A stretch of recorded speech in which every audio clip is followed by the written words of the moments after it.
So welcome to Bible class here at Cookeville Church of Christ. If you're visiting with us, we're glad that you're here. And today is going to be a part 2 of a lesson that we started last week. I typically try not to do that, but when I got to putting that lesson together, it just looked like it needed to be broken into 2 parts. There was just too much really to do in one session. So I went about putting it together that way and tried to think of a way that I could do it to where it would be, I guess, the most impactful, the most beneficial to you guys. And so that's what I came up with. Now, last week was maybe just a couple of Bible verses is all we had in it the whole time. It's very rare that you'll ever see me do a study to where there's very little Bible in it. I mean, this is Bible class, right? So last week, the particular topic that we had really needed to be built. It had to be, you had to really kind of pre-run the subject. So to explain to how I came about the study that I came about when I started that study, and we started out the class, and I'll do a refresher. I won't spend any more time on it than I have to, but I've got to do a little bit to explain to those of you that weren't here last week, and then refresh your minds for those of you that were. I'll go over a refresher for it. I'll do it as quickly as I can and kind of hit the high points, but if you didn't see it and you're curious about it, it is on Facebook and it's on YouTube if you want to go look at the build up to that of how we got to where we're at. So I started out the class by saying the word addiction and asking you guys to tell me what you think of when you think of addiction. And many of you answered that question, and the majority of you, as I expected, answered the question about what you think of when you say the word addiction. And it related to what you think of when you think of someone that is addicted to a drug or a chemical dependency of a sort, that they get hooked on a drug. And an alcohol came up 2 or 3 times, and that was the expected response. But what wound up causing me to do this particular study and put this together is the fact that I was studying about things that we get addicted to that are not drug related, that are not alcohol related. And when you sit back and look at this lesson, and today is going to be mostly all biblical, we're going to look at verses and characters and people that I believe that they had an issue with that in the scriptures, and you don't really think that the Bible talks about that. But as I go through this, then you'll understand, especially for those of you that weren't here last week. Now, we did talk about chemical addiction a little bit, and we discussed that some, and that's to be expected when you have these kind of conversations. There is such thing as chemical addiction. We know that, and whenever people take narcotics of any kind, whether it's the doctor gives it to you, you begin to take it, then there's reactions that happen afterwards, and they can become addictive, and we understand that. So that was part of our study last week. That we talked a little bit about, but it's not the main focus of our study. The main focus of our study that I wanted to talk about, let's see, turn it on, works better. I usually do that for some reason. The main study that I wanted to talk about was the chemical reaction that's built into our brains. And this is the first drug, or not drug, but a chemical that is released whenever we experience something in our lives. It's called dopamine. And the way we're going to tie this together is we look at what we studied last week about all the things that we experience in our lives and how we have a reaction to those things and how those things give us a feeling. And we feel this feeling, what we don't realize is there's a chemical cocktail that releases in our brains. And there's 5 chemicals that release from our brains, and they all pertain to different things. And dopamine is the main one. When you're happy, when something excites you, when you're anticipating something that's coming up that you're going to enjoy, dopamine is a chemical that releases, that is like a reward response that God has put into our minds for us to experience. And there's a reason why He put this chemical cocktail together, and we'll talk about that as soon as we go through the rest of these. But dopamine is the main reward chemical, and like I said, it's when you anticipate things. It's like your favorite food or your favorite activity, and that happiness or that excitement that you feel. When you feel that, it's dopamine that's releasing in your brain. The next one that pops up is serotonin. It deals with mood and satisfaction, so it supports feelings of well-being and calm and contentment. It's more of a long-term happiness that you get from serotonin that's reinforcing the dopamine feeling that you feel. And it helps you to eat. It regulates your mood so that you can eat and you can sleep better. And when your mood is good, we tend to eat better and we sleep better. You know, there's things that keep us up at night. The serotonin helps with that. The next one is endorphins.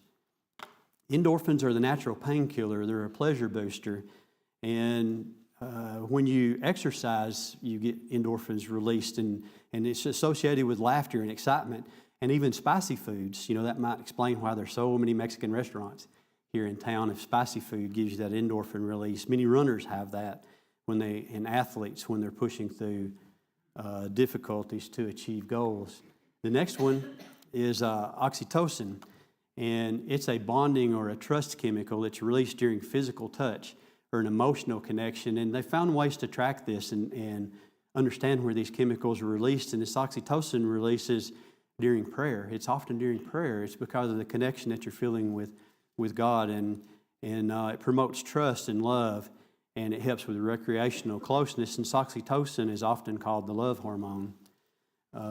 This one is a little bit harder to say. The next one that will pop up here is, let me think how to say it here.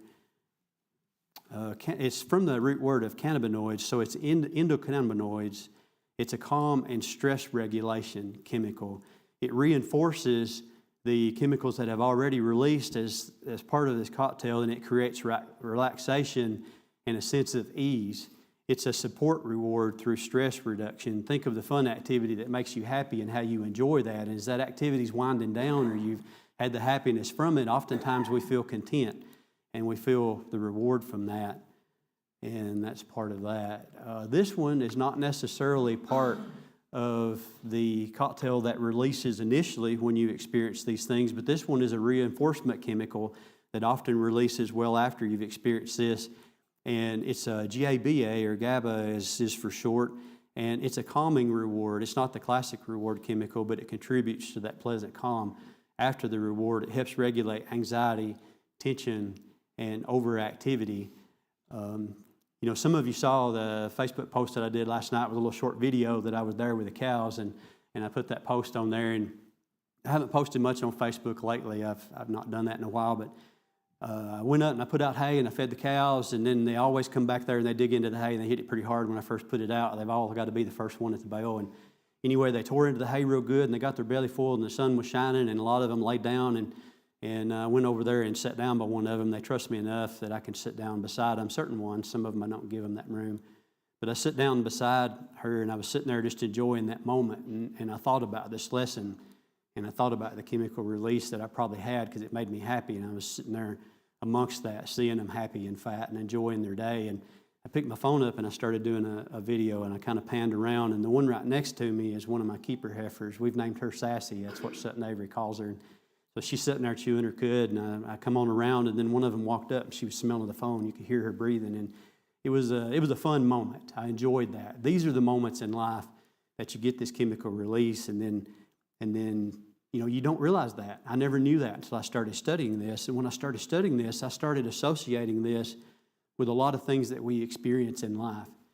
And it's not all positive like that. Sometimes we have negative things, and it causes a chemical release, and it tries to reinforce her in different ways. And when we're talking about this, and we think about drug addiction, and we think about, pornography addiction came up last week, and we talk about pornography addiction, and why is that? And then you ask yourself, well, is it because God made our brains that way? When you start to understand how your brain works and these chemicals release, and they make us be who we are in these moments, like sitting there beside those cattle and enjoying that moment. I'm glad I did that video at the moment, not so I could put it on Facebook, because I have that video and I remember what that's like, and it's enjoyable and it makes me happy. So when sad things come along, you think about happy moments, and you can think about that, and even after the event, it can reinforce your happiness and make you feel better. So I asked a question last week, is you think about people that are addicted to negative things, then am I saying that God made you that way because He put this chemical release in your brain? Absolutely not. That's not why God made us. And we talked about a lot of things there that relates to that, but the real reason why God made this chemical release to happen in our brains is not just to make us happy. He made this release to reinforce our thinking, to drive us toward activities that sustain us. And here's what I mean by that. It's when you eat, when you're hungry and you feel satisfied. If you get hungry leading up to that and you can't get food soon enough and you get frustrated, then you eat and that feeling leaves you. It's that release that you get. When you drink when you're thirsty, and it makes you feel satisfied when you drink when you're thirsty, it's this release. Resting when you're tired, connecting with family, including our church family, the happiness that you feel when we gather together, or the happiness that Lisa probably feels this morning from being this kidney stone thing, that she's able to be here. It's the happy release. This is where it comes from, these chemicals behind here. When you start to understand that, it starts to make a lot of it make more sense. Working in a sense of accomplishment, the story about Mary and Martha this morning, we'll talk about that a little bit. One had it in a different way than the other. We'll look at that. Worship and our awe of God and how we feel about God and how we feel when we worship together. If it doesn't make you happy, then why are you not getting this release? And that's a whole nother lesson in the conversation. Love and compassion in our relationship with our spouse. It helps build the relationship with our spouse and the closeness that we have with them. That's not the same with anyone else. It's all part of this cocktail that releases in different quantities at different times to strengthen us and help us to flourish and be who God would have us to be. And it's everything from sustaining us physically as well as sustaining us spiritually. This is where it comes from. So it's not a flaw. It's not a flaw at all. It's a part of how God makes us so that we can be who we need to be and supposed to be in God's eyes in our relationship with Him. So scroll on down and I'll get to where we'll get started today. It's a long lesson. I had lots of notes. And I'm set up to where I can skip some of it if I need to get us done today. So you might ask yourself, what's the problem? And it was triggering this reward response too often. It's not a problem if you're using it for positive things. The problem becomes if you use it for negative things. If we start wanting to try to trigger that in the wrong way, it can be through drugs, or it can be using positive things in the wrong way, that we can trigger that release and get that happiness, and we start to focus on it in the wrong way. If we start to trigger it that way, then we start to struggle with blurring the line of where God wants us to live and how He wants us to function. And I got to thinking, the best way to do this, and I like lessons that obviously use the Bible. Scripture is our guide on all this for Bible class. I like lessons that teach us things from the Scriptures, but that have practical application as well. So now that we've kind of got the catch you up done, we're going to look at some of these Bible characters. And before we get into that, I want us to look at 1 John. I'm just going to leave this up here as we go through this. And when we start to looking at these Bible characters, I want us to look at this list and start thinking, well, he was using this or that happened for him, and it'll start to make sense. 1 John chapter 2, verses 15 through 17, and I want to keep this verse in mind as we go through our study. 1 John chapter 2, verses 15 and 17.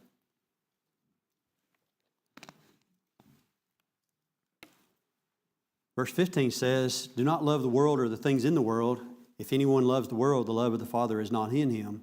For all that is in the world, the lust of the flesh, the lust of the eyes, and the pride of life, is not of the Father, but is in the world. The world is passing away and the lust of it, but he who does the will of God abides forever.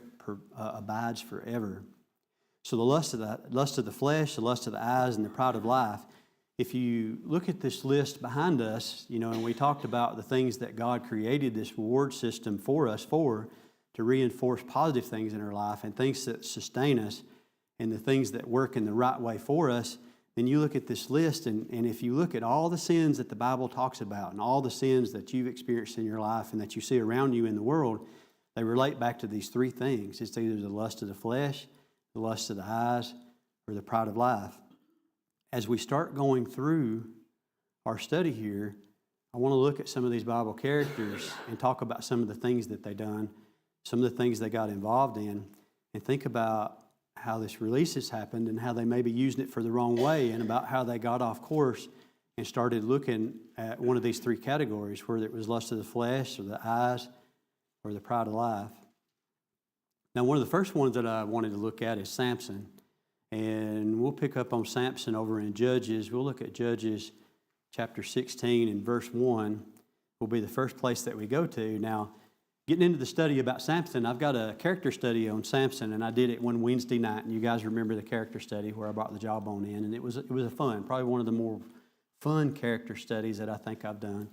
And whenever I did that study, I only got through about half of it whenever I did the study on the Wednesday night. So I might do it again here at some point and then get through the whole study. I think I can do it on a Sunday morning, quick enough. But when you look at Samson is, you might be thinking, well, Samson is this, he's this Bible character. We've got all these kids' Bible stories and, the pushing down the pillars and his strength and his story of Delilah and cutting his hair and how that happened. And we tell these stories to the kids.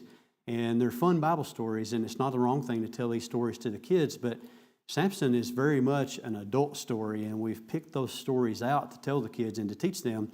But Samson was not always on the right path. And when you study the study of Samson, you've got to be careful in saying that everything that Samson done was good and it was directed by God, because it wasn't. But on the other hand, a lot of the things that people say that Samson did was bad was also directed by God, that God directed him to do bad things. And that's not necessarily true either. And it's a good study to understand. But one of the things that people often say is that whenever Samson had his Nazirite vow, that he violated it. He didn't always violate it like people say. He did violate it some. But one of the things that they point out is it says the Nazirite vow that you're not supposed to touch a dead body. And then they say the fact that Samson took honey from the carcass of the lion, that he violated that vow. But if you really get in and study that, when it talks about a dead body, it's talking about a dead human body. And the lion wasn't a human body, and it was dead in the desert, and it didn't decompose like we think it might here. So there's a whole study on that. Like God was directing him with a lot of things that he done. Like whenever he killed several men, if it was wrong to touch a dead body, well, he was unaliving them when he was killing them. They were dead as he was doing it, right? So it's the unaliving. Got a couple of you. So as he was doing that, he was doing what God directed him to do, but there's other things that he didn't do. So here's this one in Judges chapter 16 and verse 1. You never hear this mentioned, and we sure don't tell this in the story. It says in chapter 16, verse 1, now Samson went to Gaza and saw a harlot there and went in to her. So he was promiscuous. That was not what Samson was supposed to be doing. So that was a sinful thing. Well, why would he do that? Well, Samson was an adult male. He picked a wife from the Philistines. He was headed over there to see his wife. He sees this harlot. He goes into her. Samson was not living godly at that moment, but yet he still made it into the Hall of Fame, in the Faith Hall of Fame in chapter 10 of Hebrews, and he still made it there. Well, the reason why he did is because he repented at the end and he made things right with God, and then God gave him his strength back. So we see that in chapter 16 of verse 1.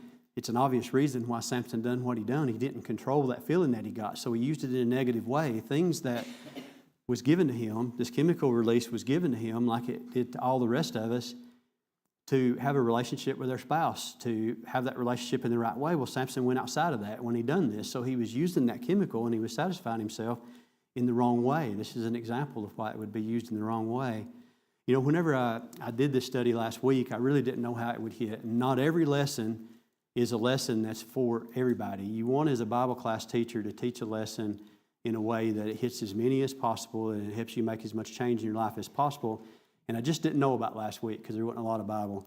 And the response I got, or the reaction I got afterwards, reinforced that a lot of you appreciated the lesson because you told me stories of your own family or different things that happened or things that you experienced with friends and coworkers and a lot of stuff. We had a lot of good conversation, and I love that and appreciate it as a Bible teacher. As an elder, we try to teach things that help make you stronger Christians and lead you in the right way. So that's what I'm trying to do with this lesson. So you don't hear Samson being talked about going into a harlot very often, but he did. It's right there. It's there, and we just don't see it. Judges chapter 15, verses 1 through 5.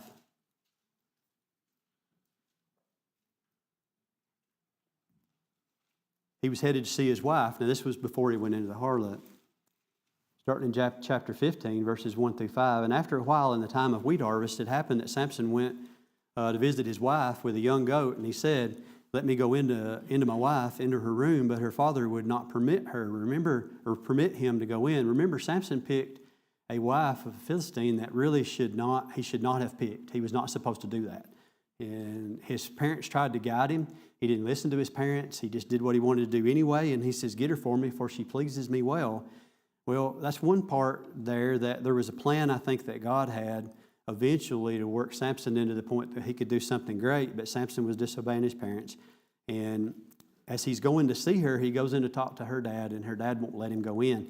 Well, he has a reaction here to that whenever her father wouldn't let him go in, and he says, "I really thought you thoroughly hated her, therefore I gave her to your companion." So not only could Samson not go in, he gave his wife away to Samson's companion. He says, Is not her younger sister better than she? Please take her instead. So without reading through the whole story, Samson became enraged, and he got 100 foxes, and he tied their tails together, and he lit torches to them, and he set them off, and it went through, and it burned all the Philistine grain and the vineyards and the olive groves because he got mad at his father-in-law. It's why he done that.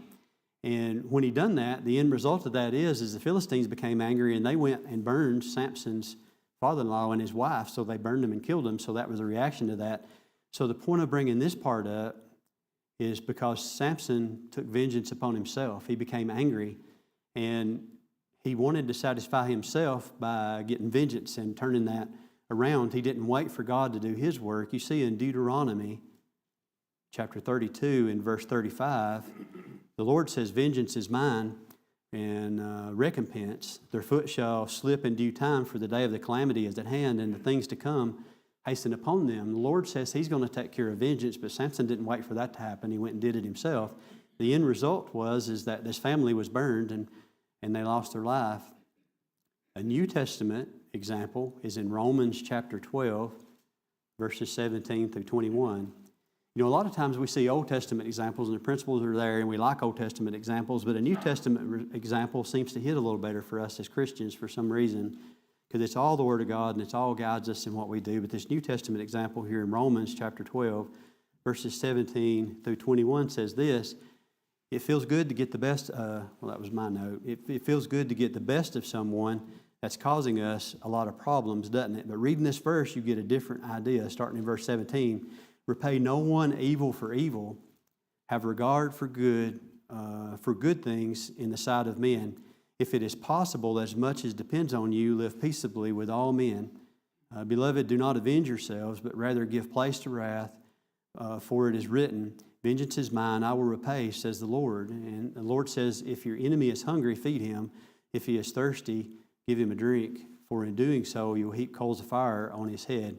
And don't be overcome by evil, overcome evil with good.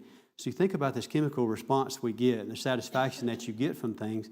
Sometimes we get satisfaction from really sticking it to somebody that's causing us a problem. I mean, I know we've all felt that, but why is that not the right thing to do? It's because God is supposed to take vengeance, and the Lord is supposed to handle these things for us.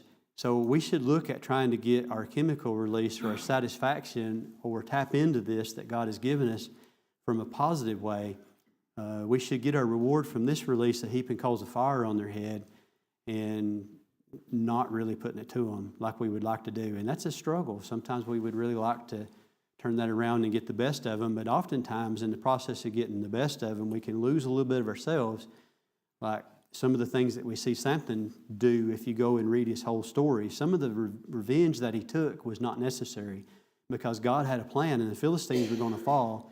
It's known if you go look in history and study history, more than likely when Samson toppled those pillars and caused that to fall and drop that was the beginning of the end for the Philistine nation. Not too long after that, they were overcome and defeated, and God had that plan.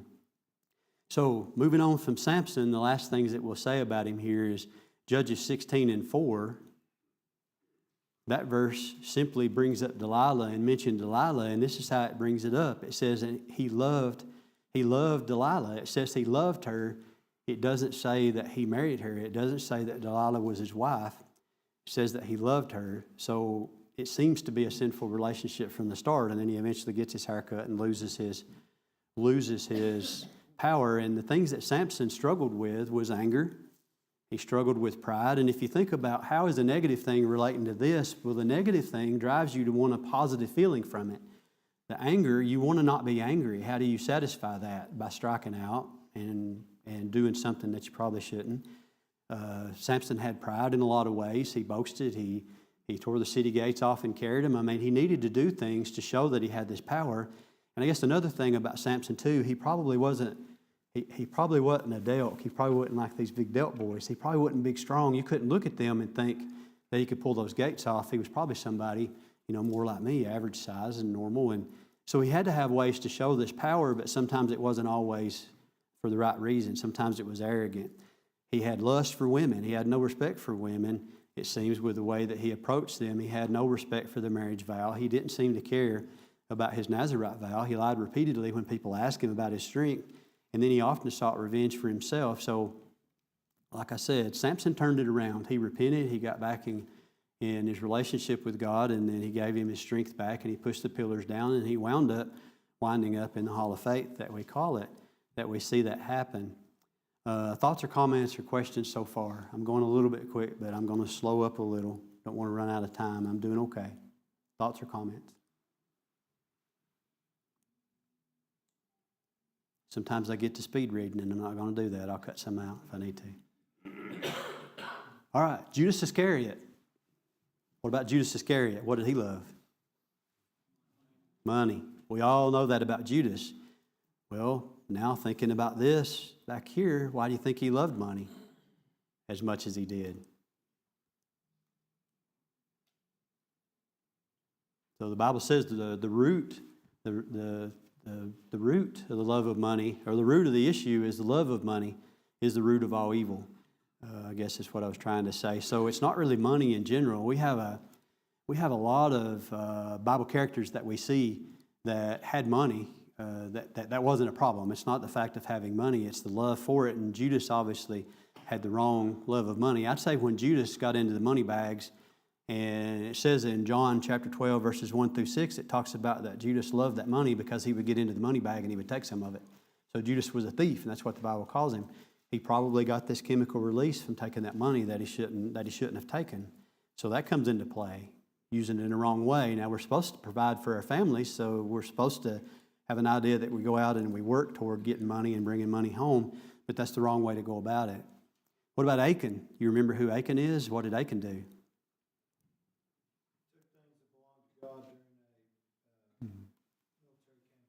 Yeah, you'll find that in Joshua chapter 7, verses 20 and 25. They had a military campaign, like Monty mentioned, and they were instructed to destroy everything there, everything, all the people, everything that was there.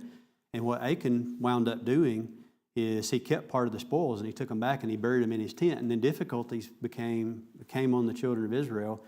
And then they had to deal with that, and they started saying there's sin in the camp. Where's their sin at? And they figured out that it was Achan. The end result of that is that Achan and his family were carried outside the camp and stoned. They lost their life because of that. So, you think about that, and there may be a lot of reasons that you could make an excuse for Achan. You may have thought, well, he was more poor than some of the rest of them, or he wanted to provide for his kids. We can make all these excuses why Achan did that, but he disobeyed a direct instruction from God, and it caused difficulty for the whole group. Much like if someone sins within our congregation and brings reproach on the congregation, that can happen. Sometimes we sin and it's personal and it doesn't really affect the congregation. Sometimes it does affect the congregation a lot, and it can bring sin amongst us, and it's things that we have to deal with as elders and as congregation. So the story of Achan is not far-fetched, and it's not way out there, because it can happen today. Now, we're probably not going to drag you out and stone you. We'll try to teach you and help you, and it's a little different approach, but the rich young ruler. What was the rich young ruler?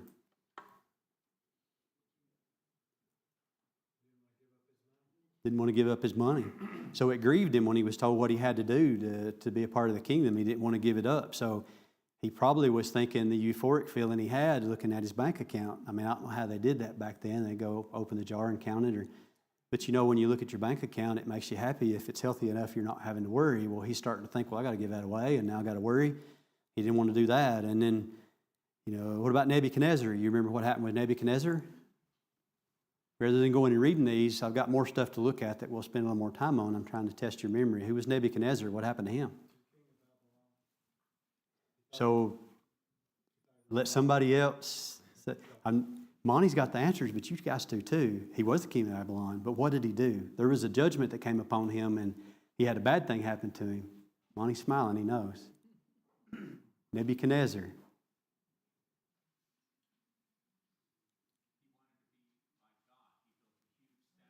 Yeah, that's right. He wanted to be like God, so pride came in. The feeling that he got looking around, back here, the feeling that he got was from things that he'd done himself, he thought. And he didn't realize that even though he had all these things, that God was blessing him to get these things.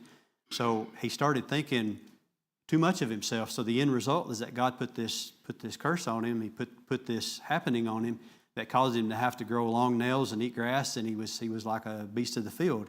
So that came upon him, and it all came upon him because he got misguided in how he was trying to use the happiness that he got from the possessions that he had. Of course, the Pharisees are an easy target, right? They're an easy target. So moving on to other things, and Monty, you can keep answering. I just wanted to press through. No, I didn't mean that at all. I didn't want you to stop. I know. But I wanted to test your knowledge to think about what happened to Nebuchadnezzar. That's what I was trying to do. So we expect Monty to answer. Not in a negative way. So work and success. So these are things that we want to get into, and we want to talk about things that people become addicted to that become a bad thing. Work and success. So we learned at the beginning of this lesson that God puts these chemicals in our brain to release to give us the motivation and the drive to try to push ourselves to provide for our families and to work. We're supposed to work. That's a necessary thing. 1 Thessalonians chapter 4, verses 11 and 12. Let's look at what that says. 1 Thessalonians chapter 4, verses 11 and 12.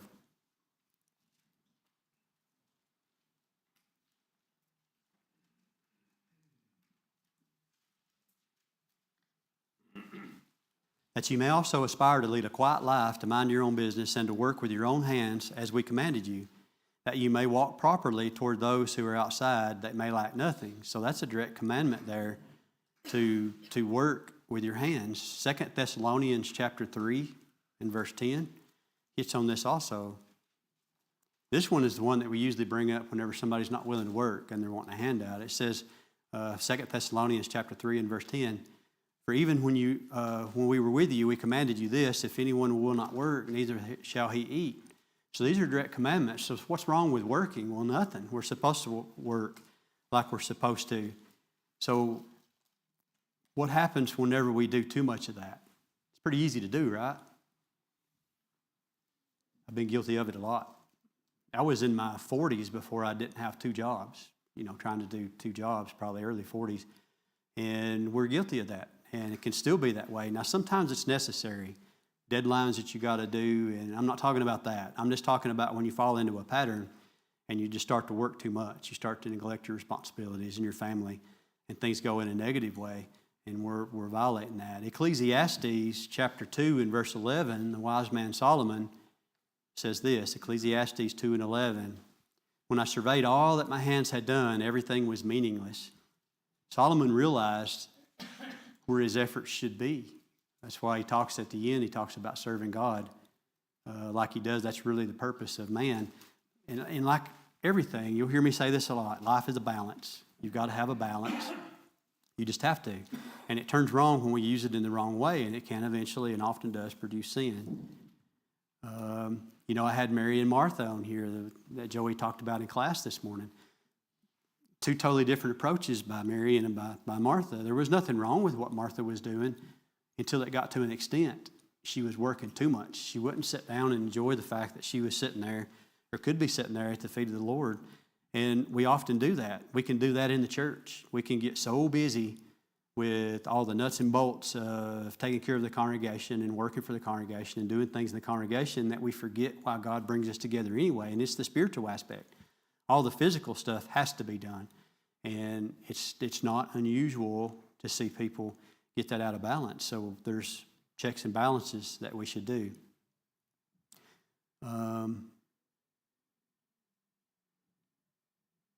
So number 2 here, relationships and love. And I'm not just talking about with this one about relationship with our spouse, but it could be. The companionship side of it, the encouragement of it, having friends and family and you can depend on, that's a really good positive side of it. Like you noticed a while back when we started talking about us getting together and doing things together as a group, the elders mentioned that we want to have a spiritual component to it, and somehow, most of the time, and we don't want to lose the fact of that. Oftentimes you can see congregations get busy doing things that aren't really saving people or keeping the saved. They're just doing things to be doing things, and we want to avoid that. Jeremiah chapter 17 and verse 5 says, cursed is the one who trusts in man.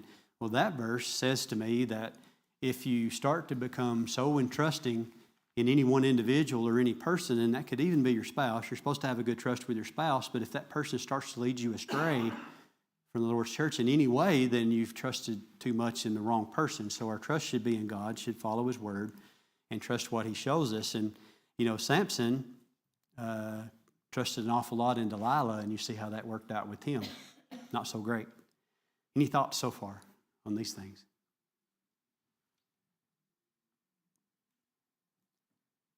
All right, food was another one I had. That's kind of weird, isn't it?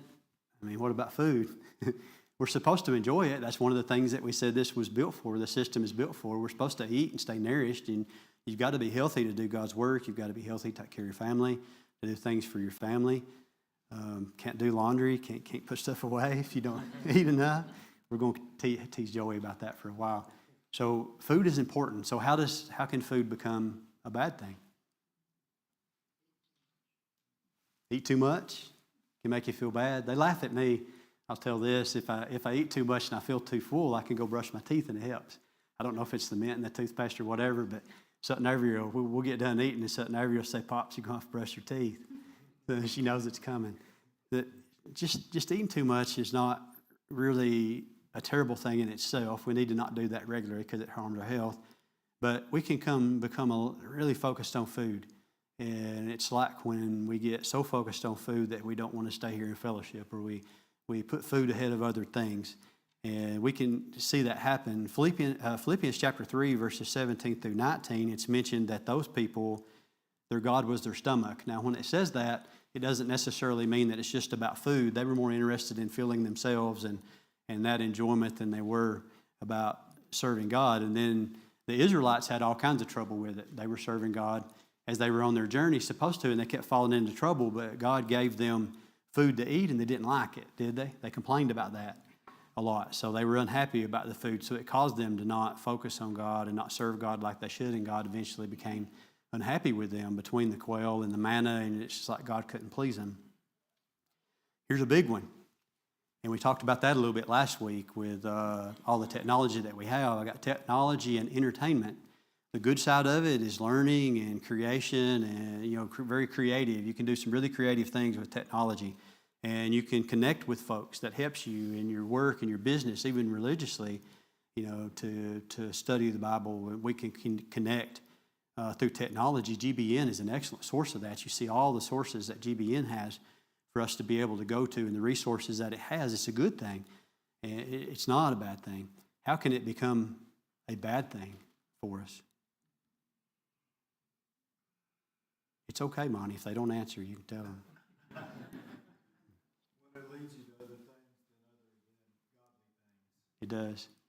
It does. Whenever I was a kid, didn't have, or a younger person, we didn't have the internet, and any young folks are thinking, you are old, you're really old. But there was not the pornography addiction and things that you see nowadays, so it can be. I want to mention one thing about this vision thing, Yeah. seeing things. Yeah. It was a problem with the Israelites because when Ezekiel was in Babylonian captivity, he takes him in this vision in chapter 8, and he shows him, he says, let me show you, let's dig a hole in the wall and see what they were looking at. And they see these visions of pagan gods and stuff inside the temple, believe this or not, inside the temple walls, and he just keeps on showing things that they were doing, abominations to God, and of course, you can see things that are abominations to God on the internet. Sure can. I'm just saying, this is an ongoing thing. I mean, if you look at it and study it, you'll see it in the Bible quite a bit. Well, I got on Facebook years ago when we were, at the other place, and it was to keep up with church activities and church members, and plus our business, people kept asking us, do you have a Facebook? And it's a thing that everybody wants, so we did it, and I got engaged with it. But social media in general can be a bad thing, and that's how you access it, through your phone or on the internet. It can be a good thing also, like sharing a happy moment or something that you want to share with family that don't live here. So you've got to have moderation with it, because you get on there and you start scrolling and you look, and we talked about the continuous scroll last week, and you start scrolling and looking, and you get that the happy chemical release pretty quickly and easily, and then the longer you're involved in it and the more you look, then the less you can get that release, and you look more and you look more, and before too long, you went for hours and maybe you're not praying like you should, you're not studying the Bible like you should, you're not engaging with people in a positive way anymore because there's a lot of negative things on there, and so you can really turn it into a bad thing, by getting too involved in it and getting addicted to it. And the reason you get addicted to it is because you get this chemical release and it feels good. That's not a bad thing. It's okay to be happy with looking at it, but you've got to monitor yourself and be careful with it. I had money and security on there. Stewardship is a good thing of being able to have money. You can give and you can help others. You can't do that without having money. We've got lots of examples in our lives as well as the scriptures where we see people that have money help and they give things. You've got to have that. But when it turns bad, we think about the rich young ruler that didn't want to let go of it. And 1 Timothy chapter 6 and verse 10 says the love of money is the root of all kinds of evil. It's not money, it's the love of it. So that's something that we really have to guard against. I've got health and fitness. For time's sake, we won't spend much on that, but it's nothing wrong with being healthy and exercising and doing things. But, before too long, if you're not careful, you're missing church to go run or to do things. And, it's not a good thing there. Some of the running community runs indecently. You can't do that. We can do that a lot when we're doing health and fitness with going without proper attire. Ministry and service is a big one I had on here, and that's when I talked about Martha and Mary here in this. A lot of times you'll see elders in the church and deacons in the church and ministers in the church that they lose sight of their responsibility to their own family and their own well-being because they're trying to help the church so much. You can't pour out of a cup that's empty. And you need to refill your own cup. You need to spend time in prayer and time and study and time being with your family and the church family and to reinforce you. And so many times we see that gets out of balance. So the good side of it is we're supposed to do those things and minister to each other and serve God. But even that, there's plenty of examples that we could look at if Christ took the disciples and the apostles, they went out and they rested and they took time for themselves. Family. Good side of things is they're a gift from God. Well, they should be. You look around at a gathering and you might think that one's probably not. That happens sometimes. But anyway, they're a gift from God, and if you're close, you feel a sense of security from them. The bad thing is if family's traditions or family's thoughts start to pull you away from God, and that's a way that it could turn to sin. Knowledge and learning. Wisdom is a good thing. Knowledge and study and understanding from the Bible and God's truth is awesome. That's what God wants us to do. Wisdom is fantastic. But 1 Corinthians 8:1 says knowledge puffs up, but love builds. Knowledge is only good to a certain extent. And then you have to have the rest of those characteristics. We think about Acts 17 and verses 19 through 21. That's the Sermon on Mars Hill. Those folks were meeting up there every day only for the purpose of learning some new thing. It wasn't God-focused or centered, and it had to be taught. Lots of examples of Jesus resting that I could share with you later. We're about to run out of time, but there's, Matthew, in Matthew 11, 28 and 30, Jesus gives us an invitation and offers rest for our soul from our burdens. He expects us to rest, and we see all those examples where they separate and they spend time resting and eating and sleeping. So rest and pleasure turns bad. Rest and pleasure itself can turn bad. You can rest too much. You can be slothful. Proverbs 10 and 4 says a slack hand causes poverty, but the hand of the diligent makes rich. Proverbs 13 and 4, the soul of a lazy man desires, has nothing, but the soul of the diligent shall be made rich. I could just keep going. We already read 1 Thessalonians 4 and 11 through 12. So, to wind this up before we run out of time, what I want you to do going forward, what do you do with this lesson? Practical application. I hope by explaining how this reward response works in your brain and you feel happy about these things, I hope that you look at your life and you look at the things you enjoy and you look at the things that you want to do that's right and good and the things that you spend your time on, and I want you to look at it. I want you to ask yourself, is this something that God desires or wants for me to be involved in? Do I have this in my life because it's okay with God? If it's not, get it out. Remove it from your life. Don't let that be something that's in your life. If it's a good thing that it's okay to have in your life, but you're doing too much of it and it's causing you to be distant from God, distant from your family, or distant and not doing things that you should be doing, then measure that and get it corrected in your life. And understand that this reward response and this feeling that you're feeling in your mind is not foreign or messed up or flawed. It's a normal thing that you feel, but you've got to regulate it. It's like anything else in life. It's up to us to direct our steps. And this should be a practical lesson that helps you look at your attraction to things in a little more realistic way and understand how to set healthy parameters in your life. And if you need help with that, we can pray with you or for you. We can do whatever we can to help, because that's why God has us to come together, to support and help each other. We're out of time. Any last comments? Priorities are important. Priorities are important.